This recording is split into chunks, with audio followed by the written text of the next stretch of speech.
in the not very distant future, buildings will be helping to identify their own problems and using AI to try and fix themselves. We were talking to one of the really big banks. He said, well, we can't bring them in with, a free breakfast on a Friday or free frothy coffees, because these are merchant bankers, so they can have lobster every day if they want. Yeah. One of the things that we're seeing a lot with clients is they're saying, well, and I had a really bizarre situation the other day where you could see how the technology had been configured. The outcome wasn't quite right, which is the story of FM, isn't it? We have lots of conversations with clients and they think they have a certain problem or a challenge, and you try to help them, and actually when you delve a bit further you realise that isn't the challenge at all. They'd come up with all sorts of grand plans about what they were going to do, but actually they solved it by big spoon, little spoon. My experience working in the chicken factory or working as a cleaner in a pub has been as useful to me as all of the things that I've done at the kind of strategic level. Welcome to the Lunch at Work podcast, where we talk to experts about how to make workplaces better. Lucy, nice to meet you, finally in person. Thank you. Thank you for this morning, coming to talk to us about the future of the workplace. I know that you built a reputation really on solving problems at FM, and you've been voted as one of the 20 most influential women at FM. I know you founded the sort of FM network for women. So if you wouldn't mind just giving us a brief intro to your professional experience and your background. Well, like most people, I discovered FM.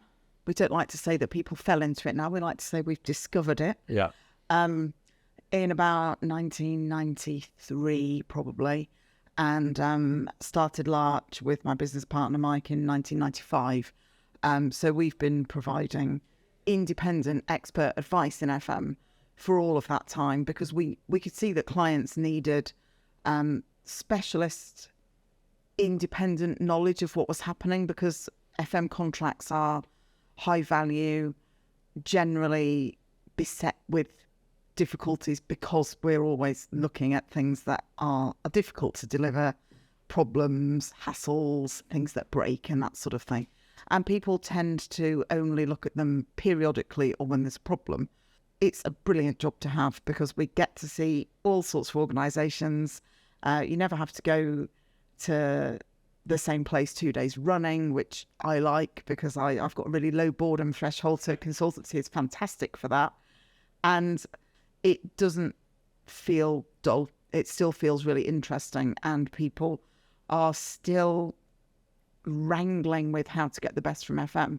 Because, of course, the market changes all the time, either for the clients or for the service providers, or with changes like the pandemic, there's always something new happening, so it keeps it fresh. Yeah, I'm a bit like you, actually. I quite like the variety of my role, because you do get to places you might imagine even existed half the time, and every day is a different day, isn't it, really? Yeah, I think seeing what makes a building tick, and then seeing how the people interact with that environment, how facilities management, how workplace management has progressed over that time, the sorts of things that people are looking at and thinking about now compared to 30 years ago. It's been a really interesting journey, and I think that the pace of change, if anything, is accelerating. Yeah. So it never feels like it's running its course. It always feels like there's a new thing that we need to be thinking about.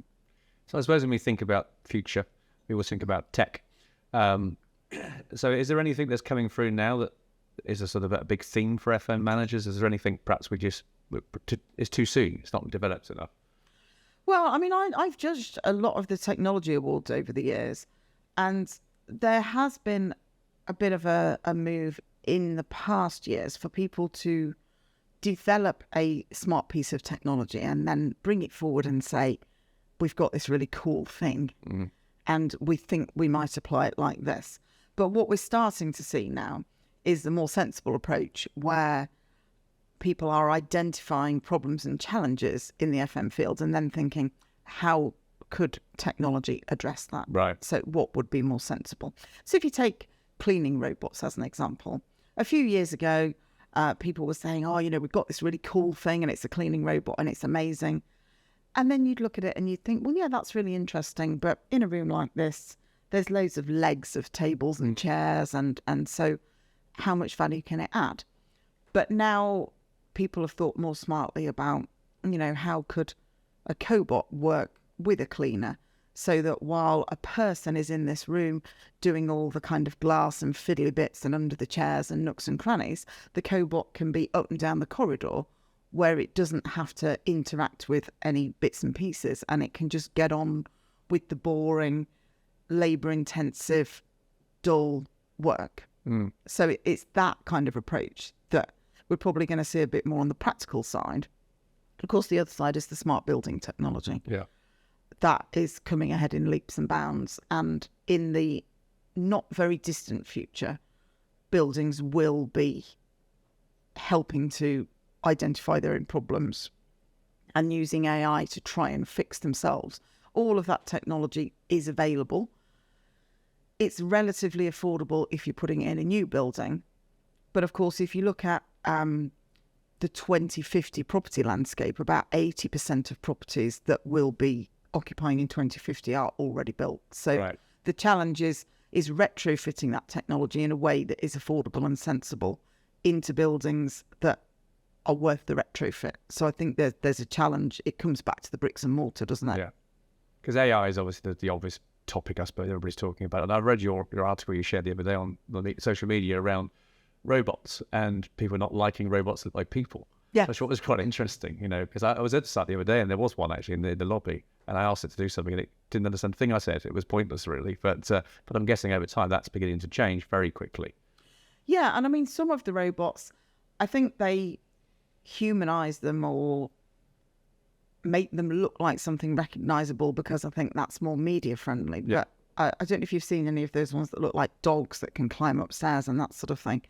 Absolutely the stuff of nightmares, terrifying things.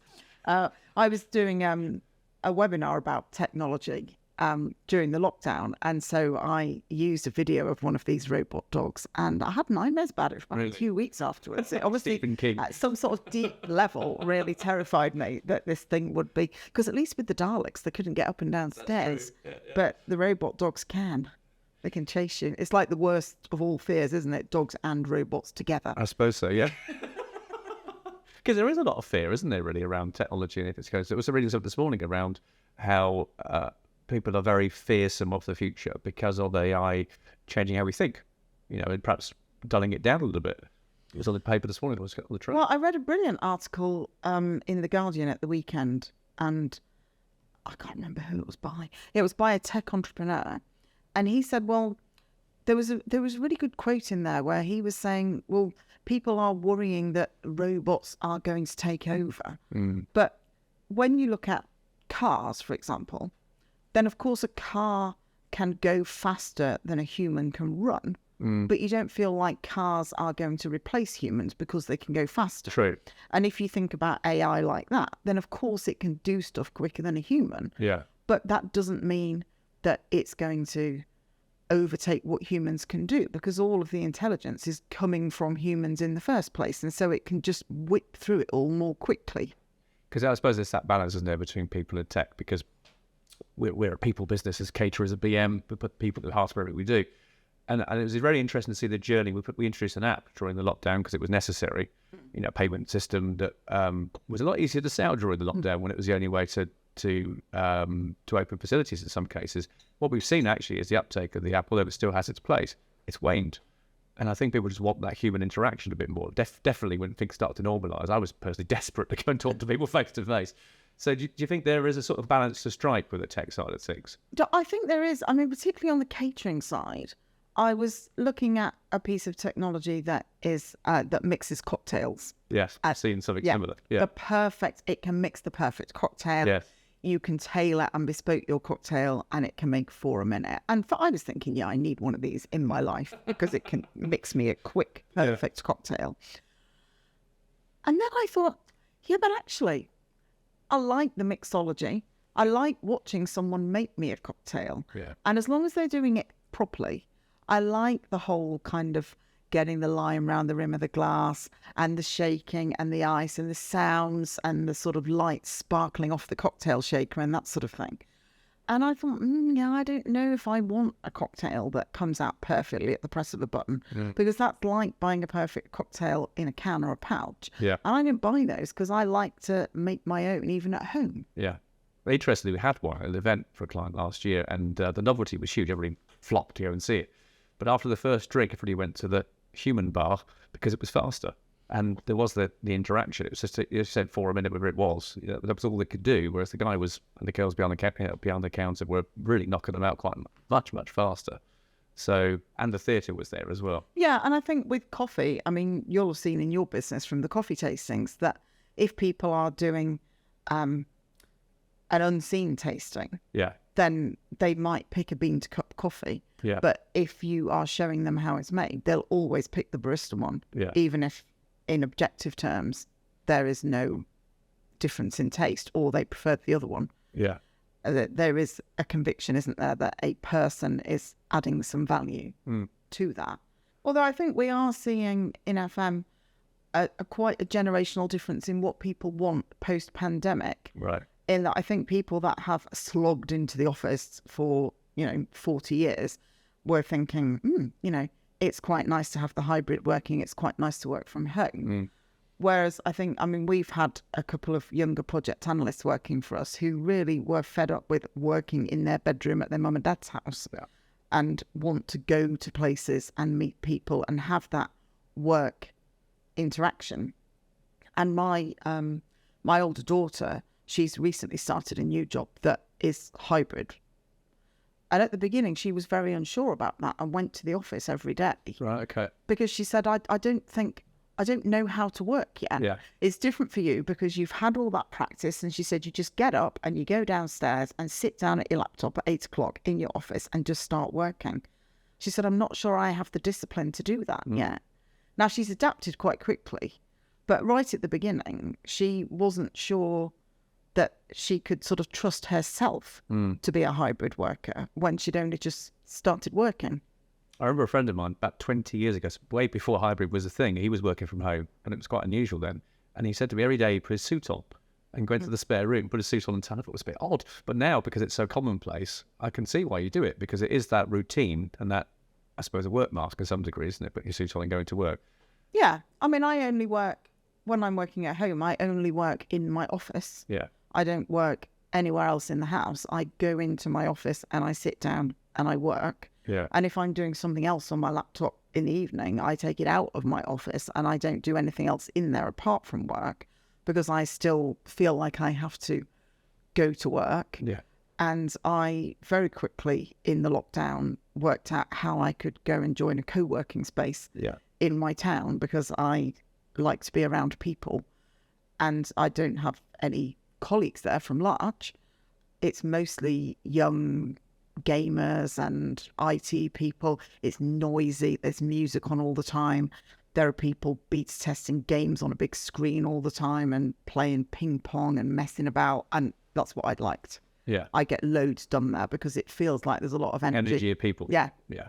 Yeah. So I suppose, obviously as a workplace caterer, I'm keen for people to come back to the office. And I was delighted to send to my colleague earlier on that when I got on the train this morning, it was standing room only. It's a Wednesday, so the middle of the week is definitely busier in town, and even in some of the regional towns as well. But I suppose from an FM perspective, how do clients, employers encourage people back to work? How do they make it a better place to be than being at home?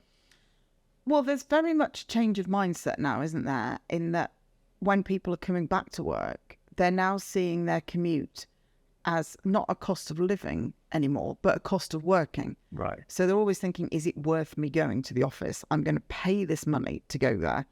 I'm not slogging in 5 days a week anymore.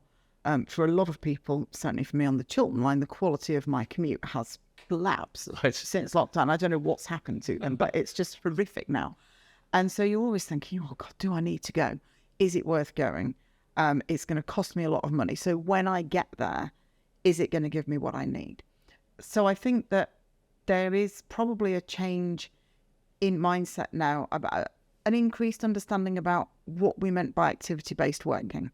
That if you want to work quietly on your own or do something confidential, we have quite a lot of high security clients where if we want to teleconference with them, they wouldn't expect us to be doing that in a Pret or a random shared workspace. They want to see that you're in a private environment because all of those meetings would have been at their secure site in the past. But if you're going into your workplace, then there's a higher expectation now about what that experience is going to be. And for the office environment, and I would distinguish that from, hospitals, universities, stations, airports, places where people are not in an office. If you're talking about an office, a professional environment, people now want to go there to collaborate and interact. So they're probably not going to go if no one else is there, unless there is a practical reason why they can't work from home, that they've got small children at home, or they don't have a workspace at home, or they're living in a shared flat with lots of other people who are also trying to work from home and they don't have enough private space to be able to do that. So some of those people were very keen to get into work as much as possible. But I think for a lot of other people, we've had to make an effort to draw them back. But again, that depends on the kind of environment that you're in. We were talking to one of the really big banks. We had a meeting at their office and it was very quiet when we looked around. And the head of facilities there said, well, we'd like people to come back because we're very uncomfortable about them trading from home because we don't know whether someone else is sitting beside them looking at their screen. And so we have security concerns about that and competitor concerns, just generally because that's, we're in a secure environment. But he said, well, we can't bring them in with, a free breakfast on a Friday or free frothy coffees because these are merchant bankers, so they can have lobster every day if they want. Yeah. Whereas if you were talking about your kind of Gen Z people starting out on the ladder, then they might think, well, I get a free breakfast on a Friday. My younger daughter works as a chambermaid at a motorway services. And one of the things she loves about that job is that she can have lunch for £1 from any of the outlets at the motorway services. So she can have £1 KFC or Subway every day. Right. And that's a really big perk for her on the minimum wage. Yeah. So that means a lot. But you and I probably aren't going to go anywhere because we can get Subway for £1. So it's where you pitch. There will be different needs, I suppose, really, because we have seen some examples where it has worked, and you're probably right, the demographic has to be right. We've had some clients go completely free issue and the patronage in the restaurants has rocketed. In other areas, we've had clients say, well, actually, we're going to control the tariffs because we know we'll balance the cost of living, and it is a welfare benefit for many clients. They view it that way. Probably increasingly so, I think, really. So it is a bit horses for course, I think, really, in terms of what might work.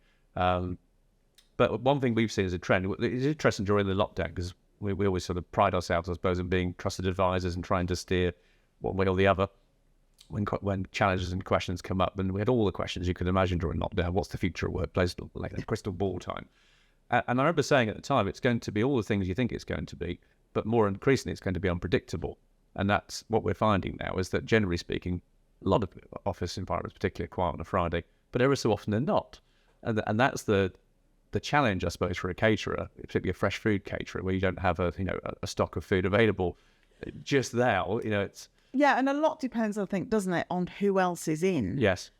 So I think sometimes the leaders of an organisation probably need to have more of an understanding about how much they're going to set the weather, and that if they are going to be coming in for a meeting, it might be a good idea for them to notify the caterers, because probably lots of other people will think the boss is in. Yeah. I might go in because the boss is in. Yeah, I've certainly seen it when I've been to sites and suddenly it's packed on a Friday because the CEO's in.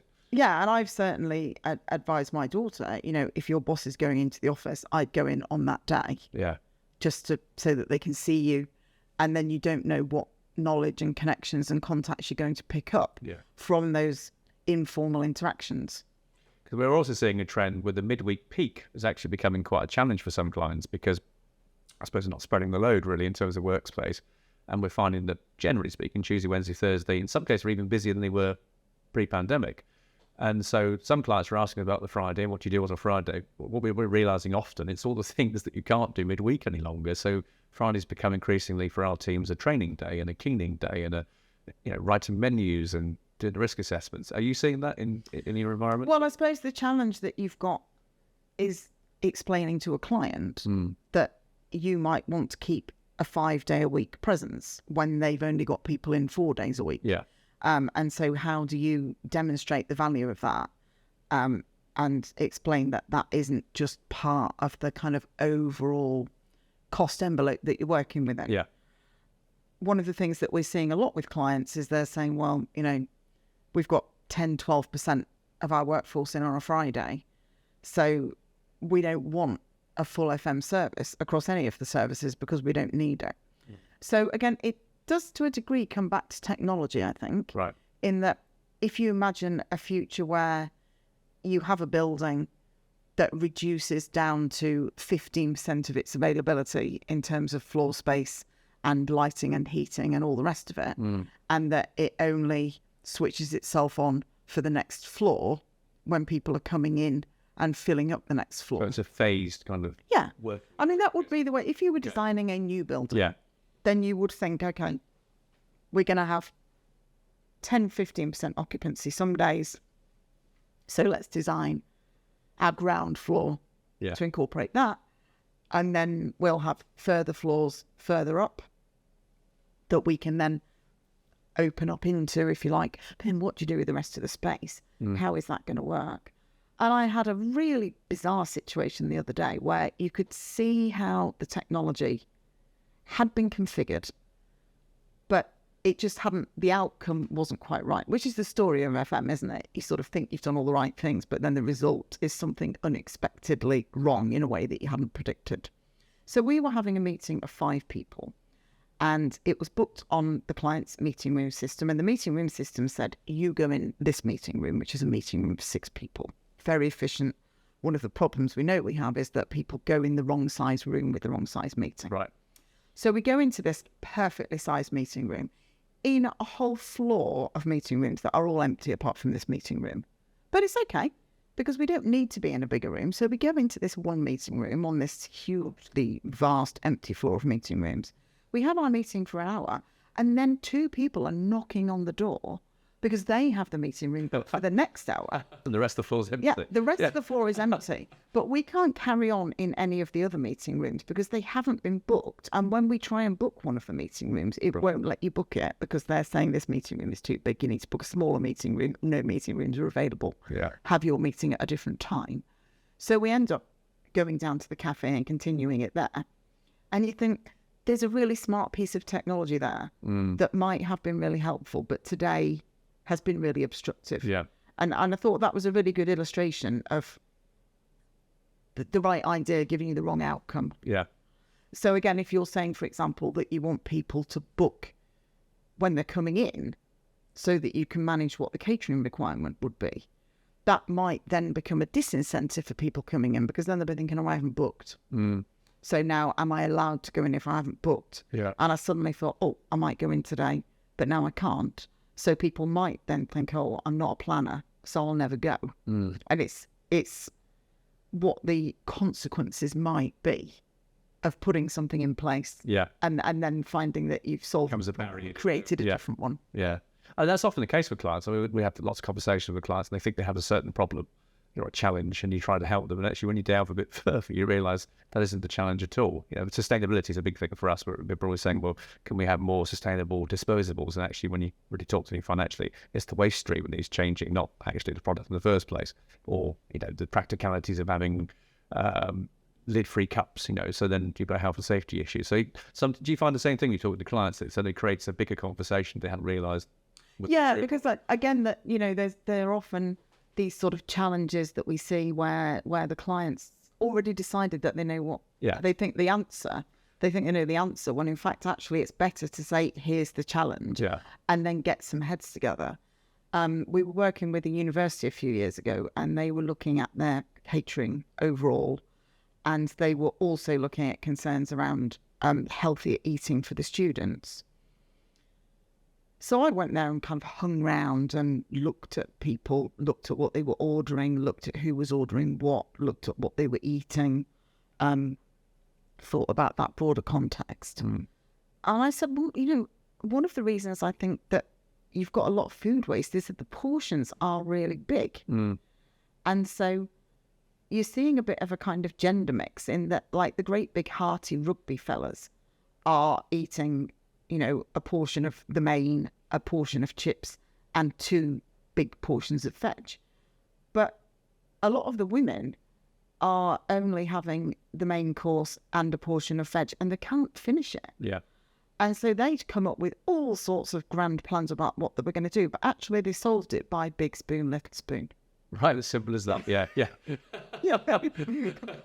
Yeah, and they just priced it differently. And they Yeah. said, would you like a huge piece of lasagna or would you like a medium-sized piece? And you could have 2 portions of veg if you didn't have the massive dollop of 15 tons of veg. Yeah. And they'd come up with loads of different ideas about weighing their food waste and doing surveys and that sort of thing. But when they tried Big Spoon, Little Spoon, that Just a nice practical solution. completely Yeah. fine. So we're quite good at managing, I think, food waste in the staff restaurant environment because the portion's right and you get the production right. I think one of the bigger challenges in hospitality bookings, and we often find we have to educate the bookers, not the people that are going to eat, but it's the people that are booking the event. I think there's always a fear they're going to, under cater. So if it's an event for 20 people and 3 choices, they'll often eat enough food for 60 people. You think, well, you don't need to have 20 of each. And so we spend a lot of time with the people that make the booking, and also show them what the food looks like as well, because the portion sometimes from a menu is very different in reality when you have to hold it in your hand or on a plate. So, but that's a big topic of conversation for us as caterers now, is how you manage food waste and sustain. Yeah, and it's, I go to lots of meetings because it's the nature of my job. And sometimes I do think, there's a lot of food here. There's too much food here. And this food is never going to be eaten. And I think, a lot of the time people do take it back out to the office and share it all around. But of course, if it's sat there all afternoon, you're not really supposed to do that. No. And so then you have to reach that decision point of thinking, have we finished with this? Yeah. I know when I run training courses, they'll start with pastries. And then I always say to people just before the break, if you want another one of these pastries, you need to grab one now, because they will come at the break and take them away because they've been out for an hour or a couple of hours. So if you were thinking that you might like to munch on one later, just grab it now before they take them all away and chuck them in the bin or give them away through one of their schemes. Yeah. Whereas in the past, with your cakes, for example, you might have left them there all day and people would think, I might have one a bit later on. So it's a heartbreaking moment, isn't it? You're in a meeting and then somebody comes in and takes them away and you're thinking, I would have eaten one of those. And it's horrible for a caterer if we don't eat your food as well. It's awful. The chefs, if they spent ages preparing something. I saw a very simple thing, one of our smaller sites actually, so they haven't got a huge population, which is probably why it works, but they have an app that's linked to the sign-in system.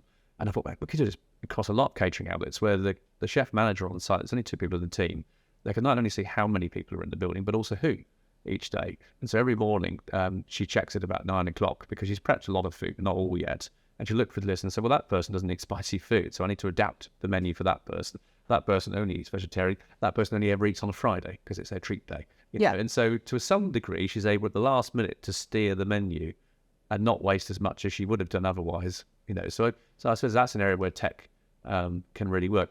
If there were 1,000 people in that building, it wouldn't be possible because you wouldn't be able to know the individual sort of needs, I suppose, so well. But unless there's tech that's developing for that, I guess, with AI menus and the like. But yeah, I think if you look at some of the work that Leesman are doing, that Tim Oldman's doing, where he's got 1 million responses to his surveys now, so that you can see a bit more about occupancy trends across lots of organisations. Yeah. Then it doesn't look like Friday is going to come back. No. So just as a final point, because I know we talked a bit about buildings, and I think the future's going to be different, isn't it, in terms of you can do more with new buildings. So there's that expression about half the space, twice the experience. Do you think that's possible? I think it is possible, but it's not possible to do it for half the money. Right. So if you think about, if people are coming into their workspaces, their office spaces to collaborate and work together with other people, then they are expecting a more curated experience. And so that generally is going to mean a different environment to your sort of rabbit hutch workstations, where people are going to be coming and going. They're going to be having a coffee and spilling half of it on the table and eating a cake and leaving crumbs. Yes. And so you're going to need to service that space quite a lot more often. And people used to talk about, I really didn't like this analogy, but people would talk about creating an area that's like an airport lounge environment. Now, I always think that people imagine an airport lounge as a more joyous experience than generally it is. But one of the things that you would notice about an airport lounge is that there's a high turnover of people. And so it's quite a highly serviced environment. So you do need more presence there all the time to refresh and replenish and clean and sort out and manage all of the people. And I think that we're seeing a lot more work environments that are looking after groups of people, team working, collaborating. So they are moving the furniture around, they're interacting with the technology. So they might have a problem with that.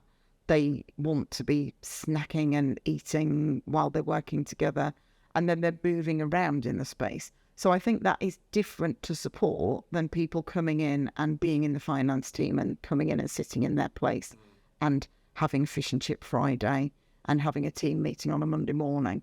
We're certainly seeing that people are becoming used to working in a more fluid way.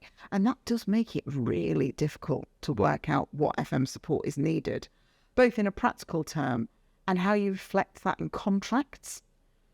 Because there's a feeling from clients that they have a fluctuating requirement and therefore they would like to have that reflected in the services that they're having, because they don't want to pay for things standing ready that aren't used. But on the other hand, if you say, well, here's a fully commercial model, so we won't be providing any catering on a Friday because there aren't enough people in, it's not worth it. That's leading to a revisiting of clients that in the past had said, well, we don't want to pay a subsidy. Yeah. We just want a fully commercial model, because the commercial model might then say these hours aren't commercially viable. And of course, we've all seen in the press about Pret saying they're not opening in the city on a Friday because there's nobody there. But I suppose that's the trade-off, isn't it, between commerciality and the service level you want to pay for, and the flexibility, I guess, as well.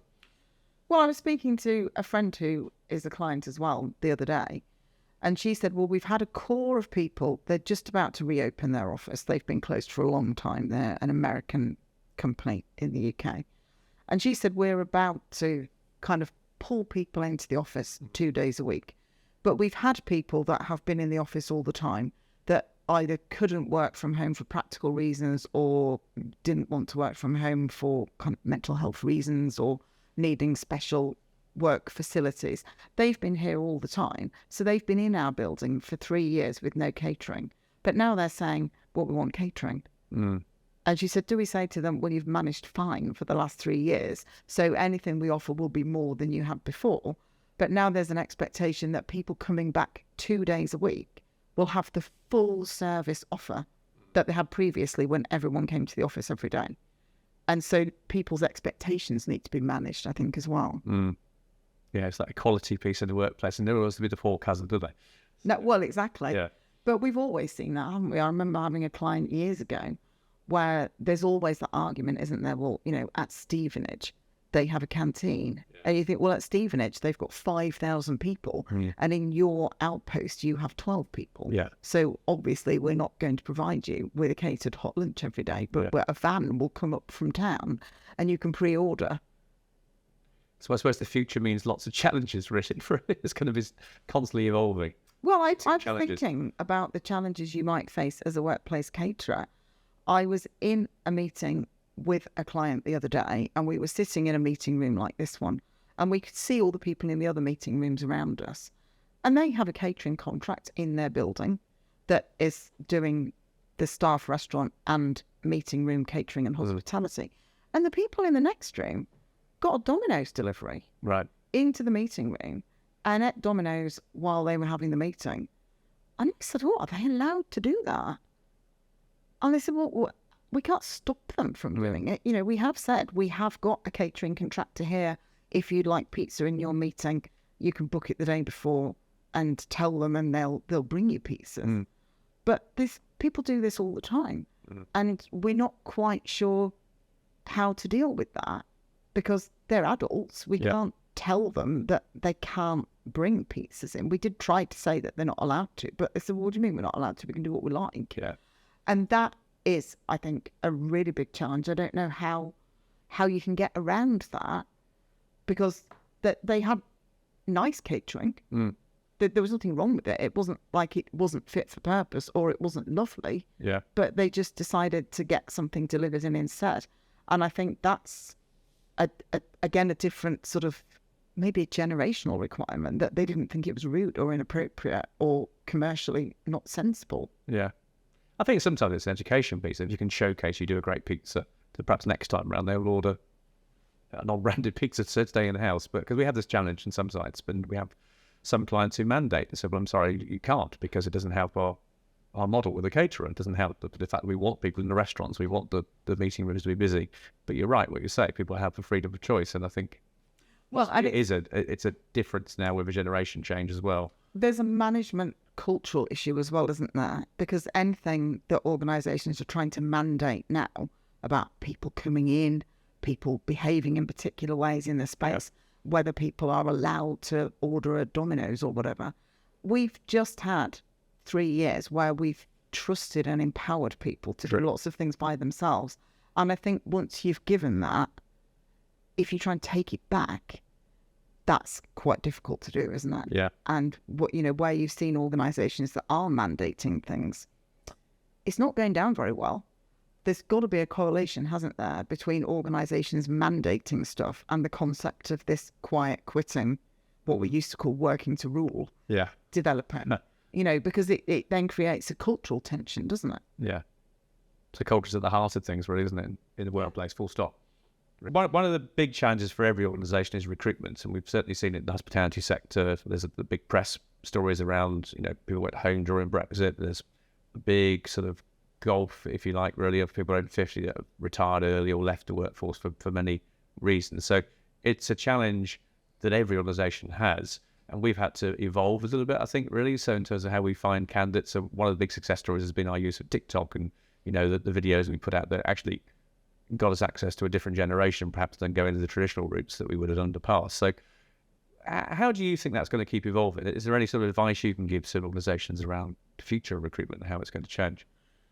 Well, I think it's interesting, isn't it, for the operational FM services, and I've certainly had a lot of jobs in catering and cleaning, and a lot of people are coming into those jobs to do them while they wait for their real job to happen, either because they're improving their English or waiting to complete their course or just filling in time or doing it as an extra job. And I was quite a poor employee in those environments because I never felt like it was my real job, and so I didn't do them very well. And so I there wasn't anything very impressive about that. But I think that lots of people are still coming into these operational roles and thinking, well, I'll do this while I look for something else. And a lot of those people have got a great deal of talent. And I think we don't always, as an industry, look at them carefully enough and think, well, actually, tell me a bit more about this person. So this friend of ours who was working as a nighttime security guard while she looked for another job, and she was in an FM company where I knew one of the directors, and I said, you've got this great girl working in your team who I think would be a really good floor manager actually in that contract, but you probably don't know her because she's just doing twilight on the security desk because her dad was a security guard there as well. And he said, well, I can get you a job.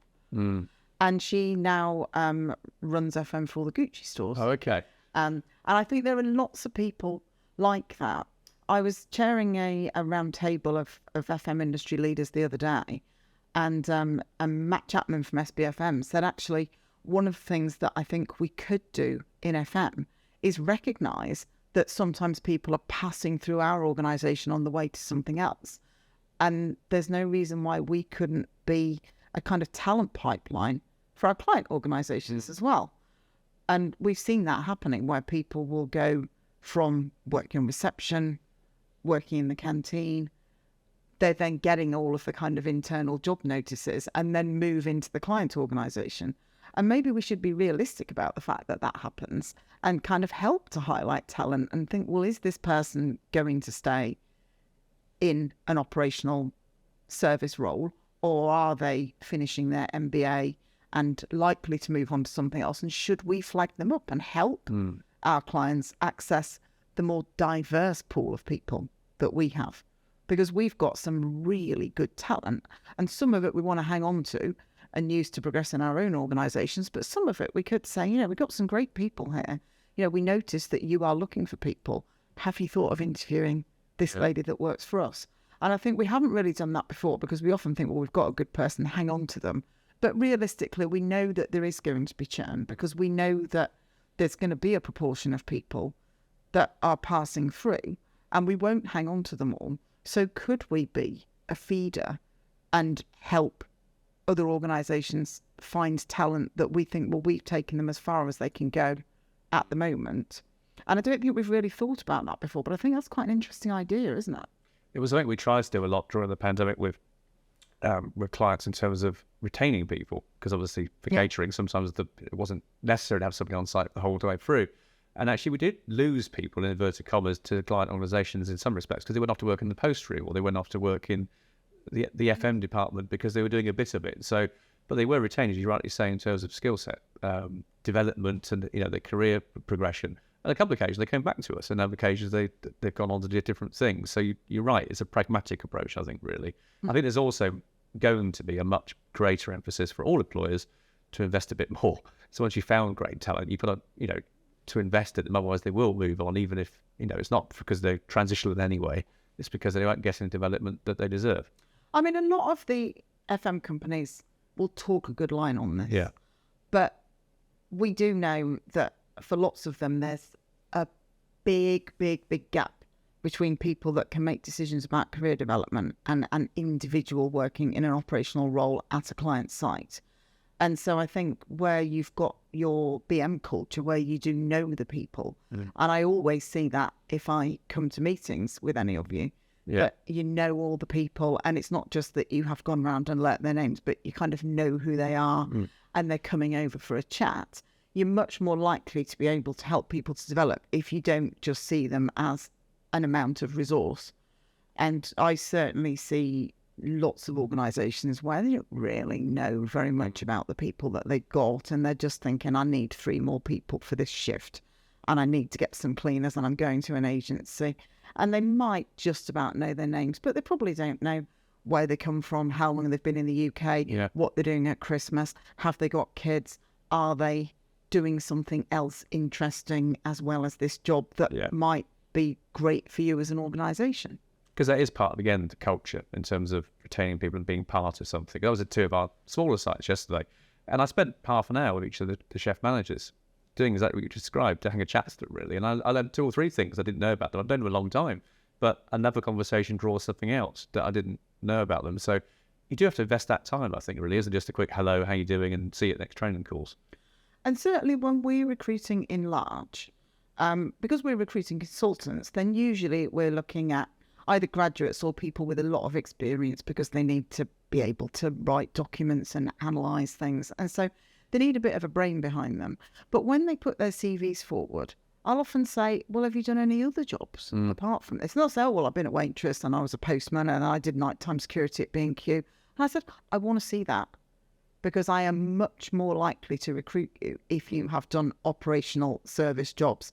I can't really recruit somebody who has not worked in a service industry. So it's really important to me that you have worked as a waitress, worked in a shop, worked as a cleaner in a pub, done security shifts in the car park at Warwick Castle. I like that. That's really important to me, because we will be going off and talking to the directors and giving them an amazing presentation about what they can do with their multi-million-pound contract. But we'll also be going to talk to the guy who does the bins. We'll also be going to talk to the people that service the boilers. We'll go in at 5 o'clock in the morning and speak to the early morning cleaning team and say, well, what are you finding when you come in the mornings? What could make your job easier? And you need to be able to properly talk to those people and connect with them in a kind of realistic way. So I think my experience working in the chicken factory or working as a cleaner in a pub has been as useful to me as all of the things that I've done at the kind of strategic level. I agree with you. They've got that sort of grassroots sort of experience of people and hard work, but also when you talk to people in those roles, they know really where the challenges really are. It isn't just the spreadsheets or the budget issue. Is actually, is it practical? Is it difficult to do this job? And you need to know what it's like to do that job on the ground. And so I suppose if I did want to recruit somebody that hadn't done something like that, and I never have, I think I would have to send them out for a month to go and do loads of FM jobs and say, okay, you need to go and work in a warehouse for a week, and then you need to go and waitress in a really busy function-based hotel and do all of those things that you need to know how to do so that you can see what it's like. And I think, is it Pret that make everybody go and work for a day? I don't know if they still do this, but I know a few years ago they said that after they'd interviewed people, they had to go and work a shift in one of the outlets. It's possible. And see, and that wasn't just for people that were practical. So if you work in the office, Right. you had to go and work a shift with a crew, and they would give feedback on whether they thought you were a reasonable human being. So that secret boss, isn't it, on TV? It was an interesting insight they get. But, why not? Lucy, thank you very much for your time today. I've learned a lot. I didn't realize I could learn quite so much about the workplace in the future. So thank you for your time. Brilliant. Thank you very much for inviting me. This podcast is powered by BM Caterers. Contacting BM is the easiest way to start your journey to a better workplace experience. Click the link in the description for more info.